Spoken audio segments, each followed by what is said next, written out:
everyone, and welcome to this edition of Investing and Trading Live. Once again, as always, I am your host, Josh Lilquist.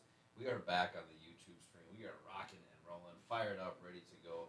And what we're going to do here today is a quick market update on how these financial markets work, a little bit of a update on the overall markets. As we know, the market has been kind of rebounding here ever since last week. We have a supply zone overhead that I really do like, and we'll see if it reacts off of that. So, as we know, there is risk in trading and investing. You can and will lose money at one point in your life. This is strictly for entertainment purposes only. Mainly mine, but hopefully you find it entertaining as well. So, let's get into our market update. Let's look at the S&P 500 first. So, right now we have the S&P 500 currently at 547.64. As you can see, we have a supply zone overhead on a daily chart and a 4-hour chart. As we know, we had a nice opportunity here before. Nice 10 to 1 to the short side. I do like this going short. We're currently in the 4-hour zone. I'm probably going to see a little bit more of a hesitation as we get into this area here. If we do break this, we're probably going to see probably all-time highs once again over the next week or two. So we'll see what this supply zone does here in the S&P 500. You got your Dow Jones Industrial Average, DIA. Right now we're looking at the ETFs, as you know.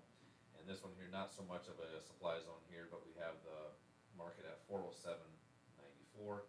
NASDAQ, which is your QQQ, same thing, has the same story of a supply zone. So this is going to be an opportunity here with an opposing demand zone as well with the Qs.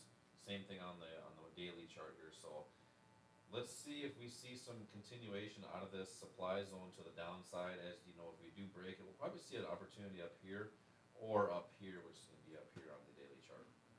That's your IWM 456.64. And this is going to be a quick show, by the way. I'm just testing out the YouTube stream, seeing if it works here. Just checking out the vibes here.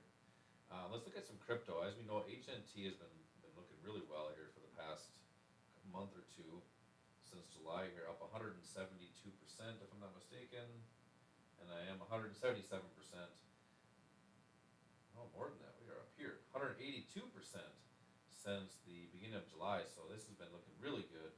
As you know, we had some buys down here, some buys here, and looking pretty decent here. I do like this moving forward as one of the cryptos that might see some potential opportunity. Mobile's still not looking the best, still way down here at the lows, 0.0011. Not so good with mobile. All right, real quick market update on the dollar. Still in our bullish bias, and we're starting to come out of the lows over there. So we'll see some opportunities here with the Aussie dollar going short. And right now we have an opportunity coming off this hesitations band right here, looking to take that down to the 65-cent mark. New Zealand yen. This one here in a bullish bias. We are currently in the zone.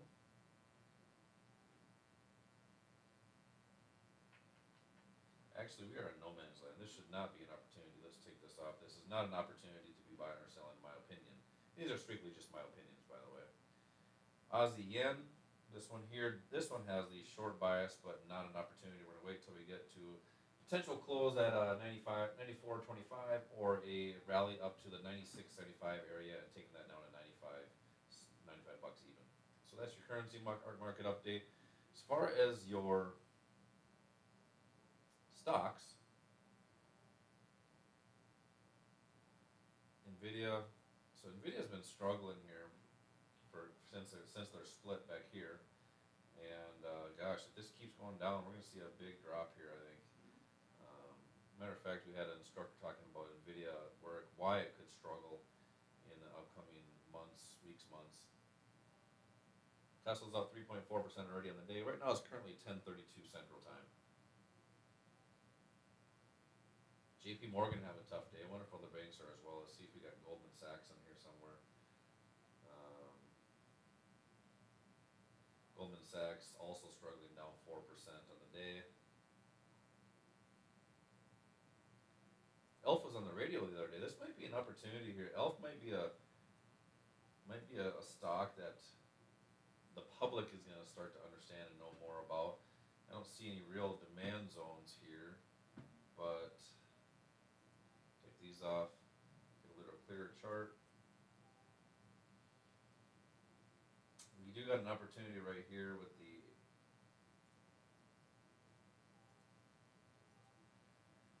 888 rule, and let's see where we're at here.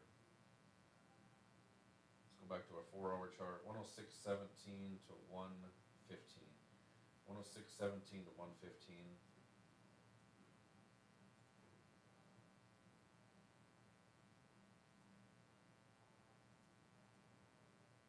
So I do like this potential zone right here.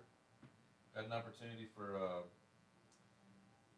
demand zone right here. So let's see what happens out of this here, where it isn't a sell-off here from